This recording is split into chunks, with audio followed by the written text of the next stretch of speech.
beautiful souls, you're not alone. Why isolation is part of the awakening and how to navigate through it. Today's message is deep, it's real, and one we know so many of you are going through right now, especially in your hearts. Why do I feel so alone? Hi, I'm Dr. Katana. And I'm Anna Reina. We want you to know you are not alone in feeling alone. And more importantly, you are not crazy. What you're experiencing is actually a very sacred part of your awakening journey. So let's get into it. Why isolation happens during your awakening. When your soul starts to awaken, your vibration starts to shift. You're no longer resonating with the same energies or environments or even the same people, because suddenly you may feel like a stranger in your own life, like you've outgrown the world around you. And this can include people like friends you've known all your life, your family members, even your partners. So this can be a really struggling time as you're going through this process. It can be like a heartbreak or grief or confusion all wrapped into one. So of course it feels a little bit overwhelming. But here's the truth. We often have to step away from the noise of the external world to hear the whispers of the soul. It's in this quiet space, the sacred isolation, that you begin to remember who you truly are. You're not being punished, trust me. You're being prepared. The cocoon feels dark and lonely, but it's where the butterfly is made. This is your time to turn inward, connect with your higher self, and begin your rebirth. I love the butterfly, the proof of change, the proof of transformation.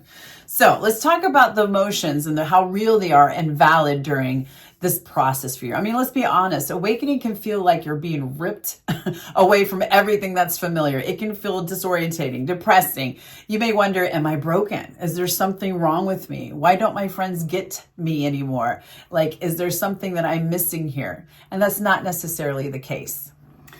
Let us say this clearly and with so much love. Nothing is wrong with you. Everything is finally aligning. What's falling away isn't rejection, it's redirection. Love that. Love that. Yeah. You're shedding old timelines, old energies, that's right. Old versions of yourself that no longer. Get rid of it. Get rid of it. You don't need it anymore. Yeah, right. So how to navigate during this isolation. So what do you do when you're feeling isolated? Here are some ways to navigate this tender but powerful phase in your life. So 1, connect with your soul team. Your guides, your angels, and ancestors are surrounding you right now. So talk to them, ask for signs, write to them. You're never spiritually alone. One of the fun things that I like to do is when I'm out and about meditating or talking or connecting, not talking, but connecting with nature, I talk out loud and I put my headphones on so it sounds like I might be on a conversation with someone on my phone. So people don't think I'm like losing it or anything like that. But I just sit there with my headsets on. There's no music, nothing. And I'm just talking to my angels and guides like, hey, this is going on. How do I navigate through this? Or, hey, I'm being challenged by this. What does this mean in my life? Talk to my higher souls, my guardian angels, the all that is divine source, and asking them to align this thing for me. So, however you want to do it, but that's what I do so that I can connect with them during my morning meditations and walks. So that's one way of connecting with them. Yeah, and you see signs all the time. All the time. Okay, so number 2, try to get comfortable in your own energy. This is a really golden opportunity to truly meet yourself, your soul essence. Like journaling, meditating, simply sitting in stillness are really powerful portals, especially sitting in the vast stillness of things, right? In our crazy daily world, it's hard for us sometimes to just be still and just go, and silence all of that. There's powers in stillness. There's power in a lot of people find it hard to just sit there and connect and be relaxed, but there's so much power in that silence. We say it all the time. Just go outside and look at something. Yeah. All you have to do is just focus on one thing. You could be watching the birds, or you could look at the clouds. Whatever you do, and that's when you really start to be quiet. Yeah. And when you're that quiet, you can start to connect, which is amazing. You can connect with your inner self, with your inner wisdom. Yeah. Number 3, so seek aligned soul connection, whether it's an online spiritual community, a conscious class, or new friendships that are out there waiting for you. In this next chapter of your life, since you're vibrating higher, you're also going to be getting higher vibe tribe souls coming to you. So trust in the divine timing that everything will navigate toward you. All these higher frequencies and people or situations or synchronicities with the universe are going to start making their way there. Joining a like-minded community like our platform in Soulmanity, it allows you to nurture those ideas and nurture this process of you coming into your own and the awakening. So those are really great. And classes to nurture your mind and your soul and connect it. So it's okay if you don't have it all figured out. It's okay if you don't know. But reaching out and finding the people, the communities, the school, or the classes to get more knowledge of that is great. It's a great way to start. Mm-hmm. And of course, this is the one that is a little bit harder because you're honoring the grief. It sometimes feels like we're grieving because we're not who we used to be, and give yourself space to feel that.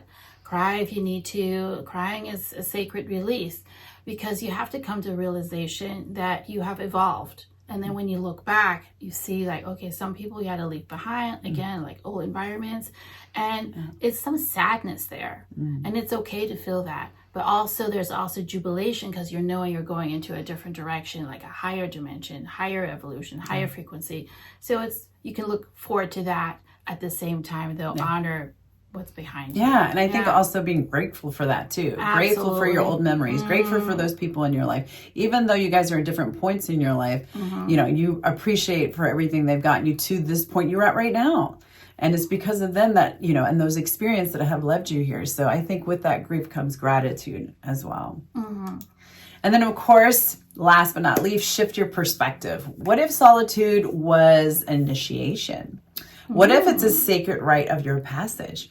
What if isolation wasn't abandonment, but it's actually an invitation to come home to yourself?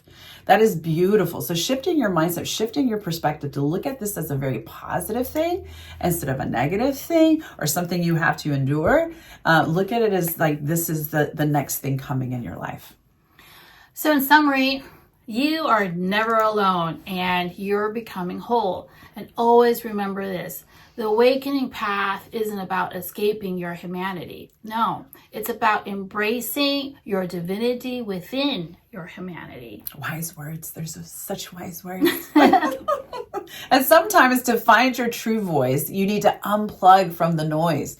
Your light is calibrating or recalibrating, I should say. So your gifts are activating and the universe is gently preparing you to be a leader in this new paradigm, which is so exciting. So you're not falling behind. You're not isolated. You're new in this paradigm ahead of you.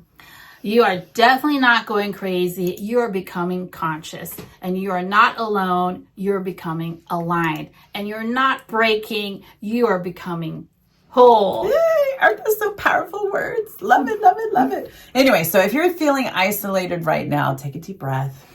It's going to be okay. This is your sacred season. It won't last forever. It's okay. We all have to go through this part. So all of us has to find this part of us in this journey and trust that on the other side of this, once you get through this, is a version of you that is stronger, clearer, and more connected to the source than ever before. So it'll be worth that discovery, that journey of yourself.